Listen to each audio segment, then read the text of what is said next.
Hey, so welcome everybody. This is June 1st, 2020. So we're doing our tri-weekly meditation practices. So glad to have you all joining us. I thought what we might do for this time is to maybe first take some questions, have a bit of a forum. So if anyone would like to ask anything, say something, share experiences, let's make this more interactive. So just write your questions or comments in the chat box, and then we can go from there. So good morning, hello, aloha, namaste, from wherever you are in this world.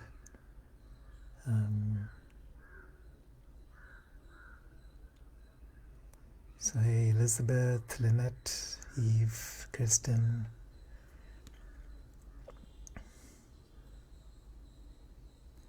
So we're definitely golden co-creators here.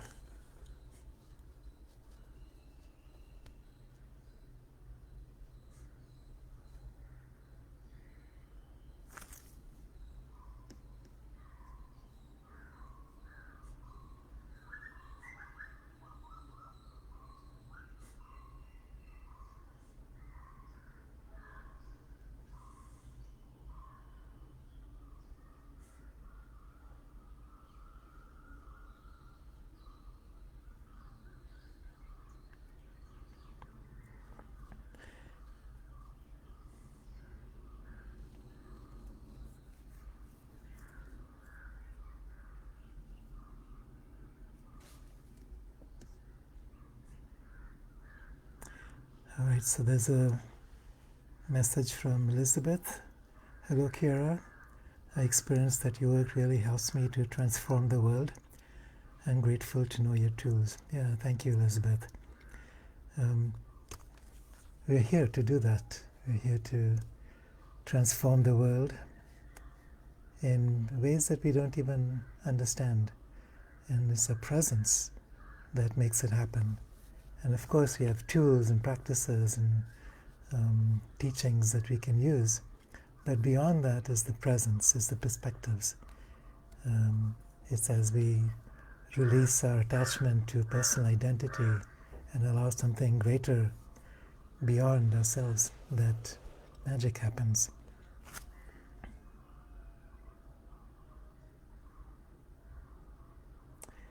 Yeah, so hello, good morning, Kalimera. Igunlar.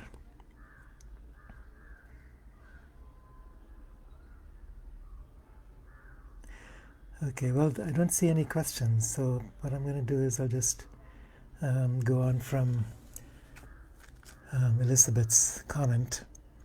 So, yes, we are here to transform the world. But what is the world that we are transforming?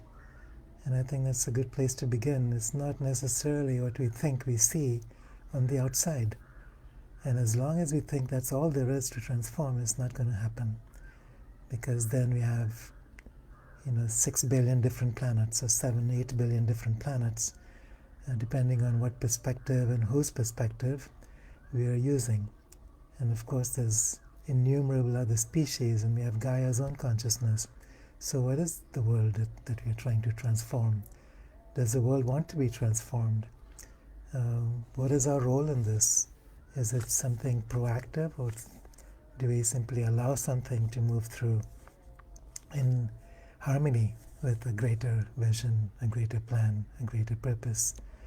So maybe we can just start with that question. As long as we're trying to change the world based on how we think it should be to make a better place, it's only a very partial perspective. Let's go back all the way to creation. What happened? What is creation? Was there a beginning to the universe? Was there a beginning in time? Or is that even the right question.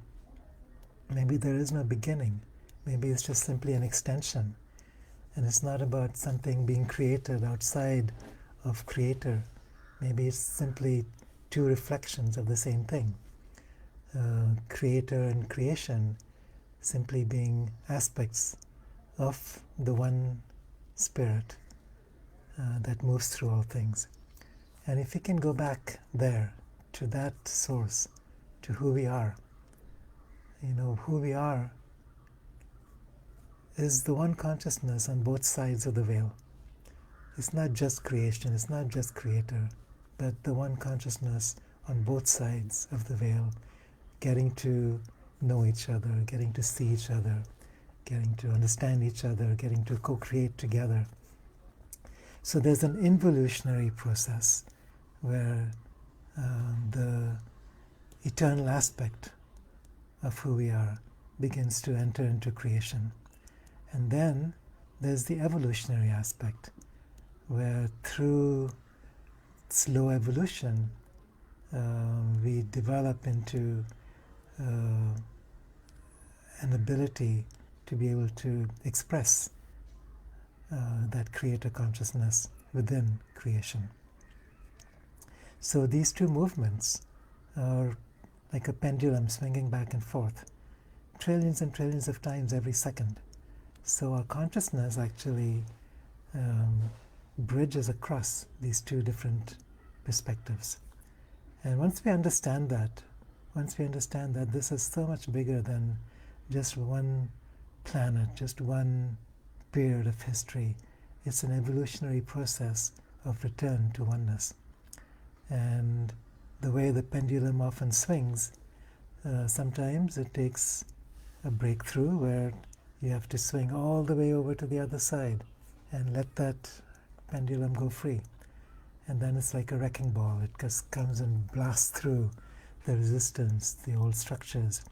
And then from that foundation, something new can emerge.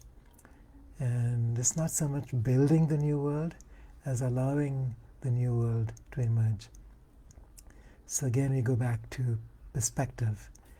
And, this is important because if we're wanting to be creators or co-creators, we need to know who we are and where creation comes from. We need to know what we are on both sides of the veil, so we can truly get in touch with our power as creators.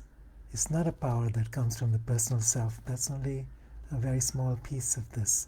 The personal self is just the personality structure through which creation happens. More than that is the power of the eternal spirit. If we can understand this and give rein to this, then our true power as a creator can be manifested. So it's important that we understand what that means and also what it doesn't mean.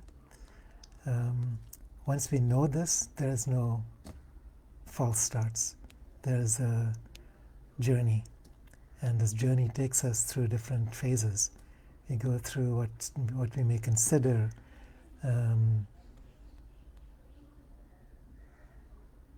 a battle between dark and light. We may think in terms of shadow worlds and light worlds, but it's really both being part of the same movement, both sides, both being two sides of the same coin. And once we get that, then there's no resistance. And when there's no resistance, then the full power of Creator can come through. The full power of the self can come through. So the Inca practices are about addressing that hucha, that resistance that we carry deep inside the subconscious mind. The hucha that tells us that something is good, something is bad, something is evolutionary in terms of necessary, and other things are de-evolutionary in terms of standing in the way. From this perspective, everything is one movement. It may seem to be one or the other based on what's needed at that time, based on how much we are willing to transmute old structures without having to go through the pain of being confronted by its opposite. If you're willing to be in the flow, then our suffering, our so-called suffering, can be less intense, and the new world can come through, can come forward much more easily. So part of our job is simply to be willing to allow ourselves to be vehicles for this one stream of life, this one flow of consciousness to move through us, without resisting, without attaching, without denying. So it's like, yes, understanding that beyond the outer perspective there's something bigger and greater and stronger that's moving us and moving through us.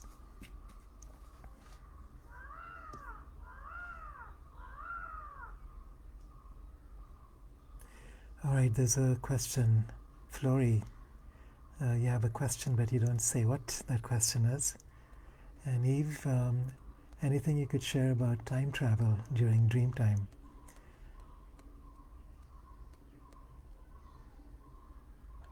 Okay, what is dream time?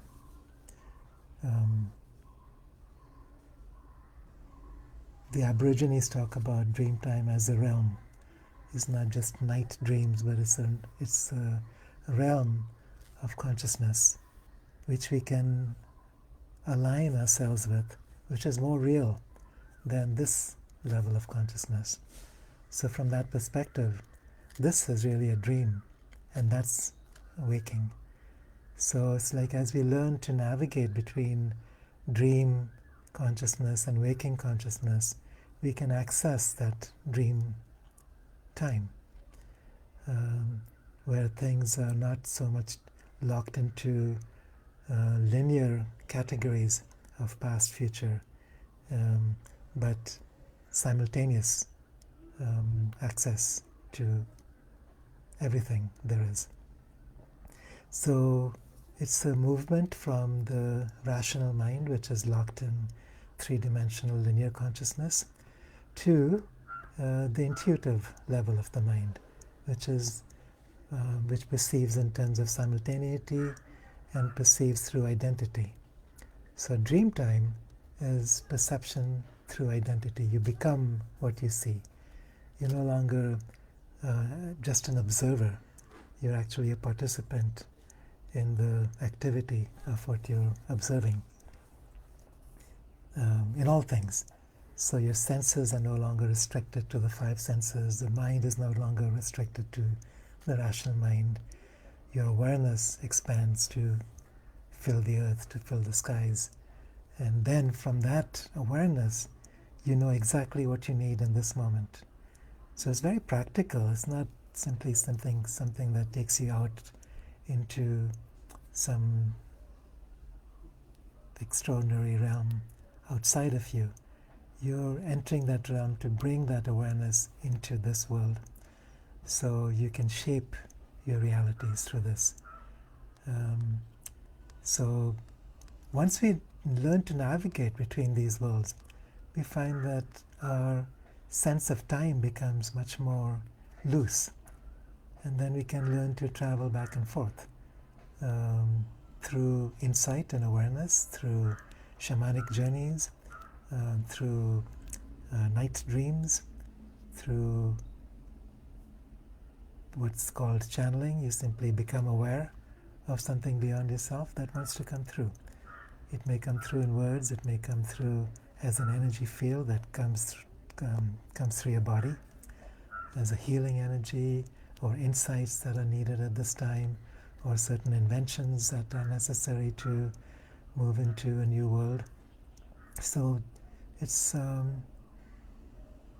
bridging our 3D awareness with what we can call 5D awareness, or synchronistic time. So I suppose that could be one answer to that. And you mentioned the Schumann resonance, Eve. There was a peak to this a few days ago, And the Schumann resonance has to do with the resonant cavity of the earth. And within the base harmonic frequency, there are other resonances, other harmonies that are created. And this has to do with changes in the electromagnetic fields. It has to do with changes in the amount of cosmic rays that are coming in. It has to do with the cloud layers. And it has to do with a dual aspect of our journey. On the one hand, it creates intense stress within a human psyche and within the earth in terms of weather patterns and so on. And on the other hand, it also presents certain opportunities as we break through these resistances and the stress to open to something beyond ourselves. So it's not something good and bad by itself, it's how we use this. And it's a collective field also. So as Gaia is going through her own journey, there's a response, and we can respond to that. All right, Flory. In my Who Am I meditations, I can see I am that what sees, what perceives everything. I'm not object, but subject. But who is the one who asks the question? Is that only another thought, or maybe the transcendental me? So the one who is witnessing this, the aspect of you that is asking that question, is not the transcendental self. No, because the transcendental self doesn't need to ask. It doesn't need to do. It doesn't need to think. It simply is. And as we enter into that isness, then the thought comes in. So that thought comes in from an aspect of us that is witnessing this whole process. So you could say it comes from the witness, it comes through the perception of the mind, and there's many different levels of the mind. So the one who asks that question in terms of a question is asking that from the rational level of the mind. From another level of the mind, is not so much a question as a knowing. It's a reflection of something that exists multidimensionally, which is simply about how creation enters into form, how events simply happen. So I would say that as you reflect on who am I, and you go deeper and deeper into that, you go deeper through the personal self into the transcendental self, through that transcendental self into the one self that moves through everything on both sides of the veil. Then there's no duality there. So it's not, then there's nobody to ask that question anymore, because who do you ask? That's not outside of you. So it's a journey. And at a certain point, the question simply disappears into the stillness of the self. It's a great question. You know, there's a process that I've done at times. It's called a 3-day enlightenment intensive, where all you're doing during this entire time, 3 days, morning to evening, is sitting across from a partner, and you change partners from time to time with one question: tell me who you are, or tell me what you are. And then just let the answers come.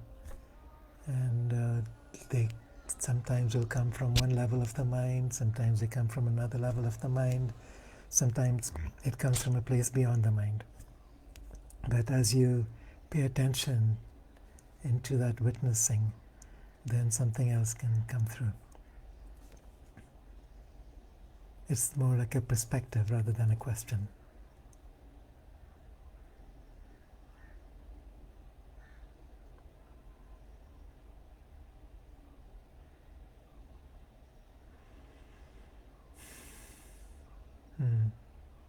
Yeah, so Elizabeth, grounding all the aggression in the moment, what's happening in the US, all the hucha. Yeah, and it's not just the US, it's everywhere, and it's not a bad thing. It's a necessary part of the co-creation. So if you're talking about transmuting something, it also means facing it, perceiving it as it is. And there's been a lot of things happening in the last period of time where people are very frustrated. They're feeling controlled. There's a great deal of lie making happening, and whether people know it or not, there's a force underneath that's starting to wake up. And when it first wakes up, it comes up as aggression, as frustration, as let's just throw some rocks in the air and see what happens. It's part of setting free an aspect of us that's been suppressed. And it doesn't mean that there are not healthy and unhealthy ways to channel this aggression. Yes, there are. But to see it for what it is not what appears to be on the outside. Underneath that, there's something within the human psyche that's been suppressed and is now about to wake up and about to take a stance of sovereignty. And that is a good thing. It's a necessary thing. It's about finding ourselves and claiming our power back. It's about saying enough to whatever the outer circumstances may be, but enough to enough. And saying, I'm willing to be sovereign now. I'm willing to take control of my own life. I do not need someone else telling me what to do, because I'm aligned with my own stream. I'm ready to step into my own power. And until you can say that from a sovereign place, the universe is not going to offer that. So all of this is about claiming who we are as sovereign beings and making that decision on the inside, and then the response follows. So it's not about one side being good and the other side being bad. Sometimes people get into this big oppositional perspective, the Republicans and the Democrats and the 1% and the 99%, and we have our own names for all this. And yes, that makes us feel good. We feel like we're in a minority somehow, that there's the underdog that needs to be supported by the collective, and we need to make our voices heard. But yes, all of that is true.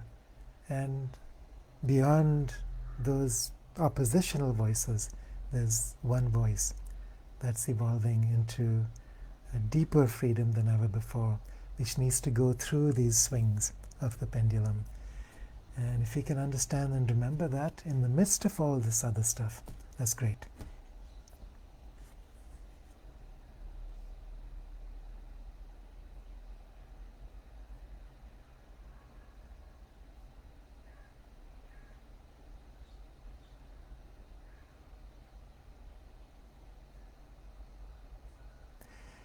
The birthing of the new world, the 10 avatars being born.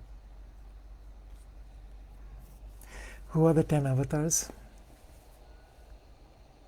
An avatar is simply an aspect of the one that can enter into this dimension with a minimum of veils. If we can release those veils, we become that avatar consciousness. And the avatars are here simply to assist us. We are not separate from them. They don't wish for us to experience ourselves as separate from them. There is no them and us. So it's like entering into that avatar aspect of your own being and saying, I am here. I belong here. I choose to be here. I'm grateful to be here. And we find each other and we support each other and we create the new world together. So it's like the ability to break out of the veils, to break out of our structures of fear, which keep us stuck in third dimensional realities. keep us stuck in dualistic perspectives. So once we let go of fear, the foundation of fear is separation. Once we let go of separation, we become that. And then that is what an avatar is. So yes, there are avatars that are here at this time who choose to be here, who have chosen to be here beyond the veils, who are powerful beings who came in without veils. So that's, to me, part of the birthing of the new world. And it's not just avatars out there that are here now. It's we creating a new world with different rules, with different laws, with different possibilities, which includes plasticity within matter, where creation happens much more easily. We do not need to go through time in order to create something. We can actually bring our consciousness into the depths of matter, to shape personal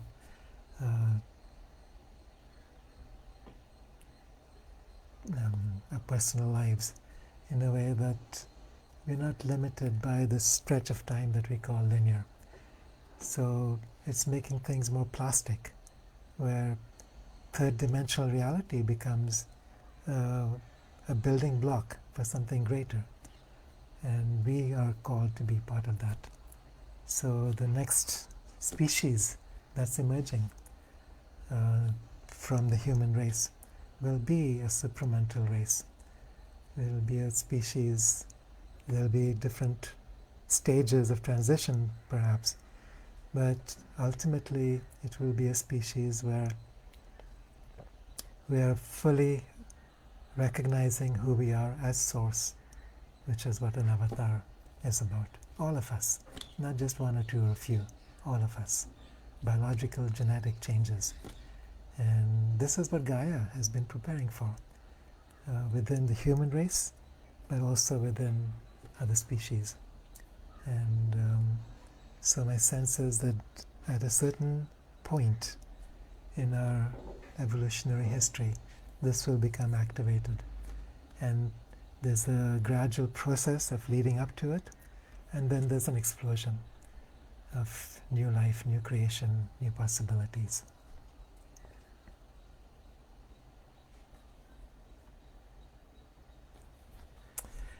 All right, so maybe that's enough for this moment. For those of you who've been part of my webinars, we're doing our monthly reunion in a few minutes. So welcome to that. I'll see you soon.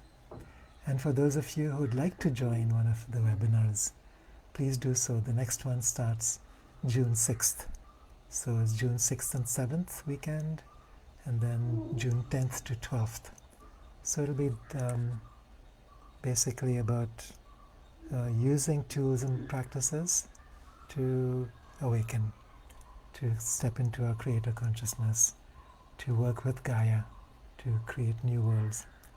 We also have an advanced level. I think it's, I forget when, somewhere, it's a weekend around 25th, 26th of 24th, 25th, or 26th, 27th of this month. So if you've gone through some of the earlier practices and teachings, even if it's not in these webinars, if you've done classes and workshops with me before, please join. So the person to contact if you're interested is Jamie Frenken, JamyFrenken at hotmail.com. Wait. Jamie, is it Hotmail or Gmail? I think it's Hotmail.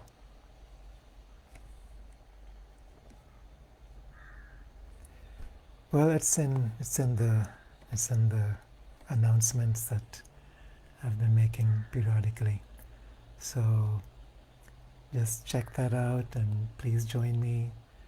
And I also want to just quickly announce that tonight I'll be doing a podcast with my friend David Shurjan in Canada, and we'll be doing a weekly series called The Age of Pandora. So we'll send you all the information where you can watch, and please do so and pass it along to anyone you might think is interested.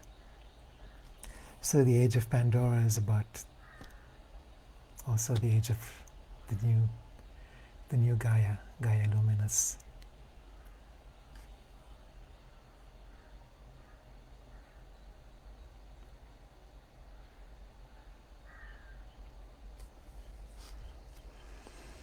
All right.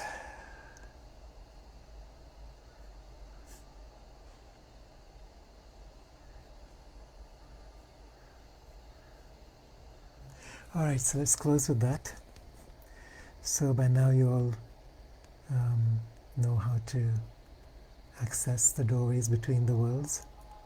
So just let yourself open those doorways, enter into that space of stillness.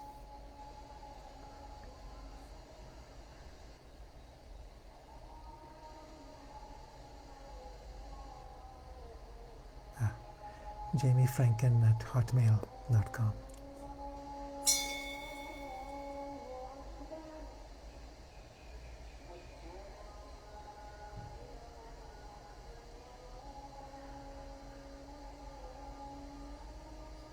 So just remain in that state of stillness as long as you wish.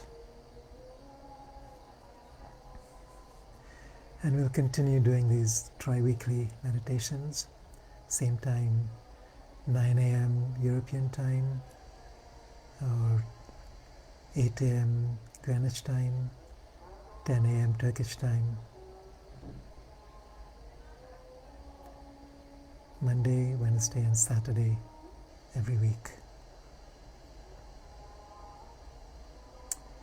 Blessings, much love to you all.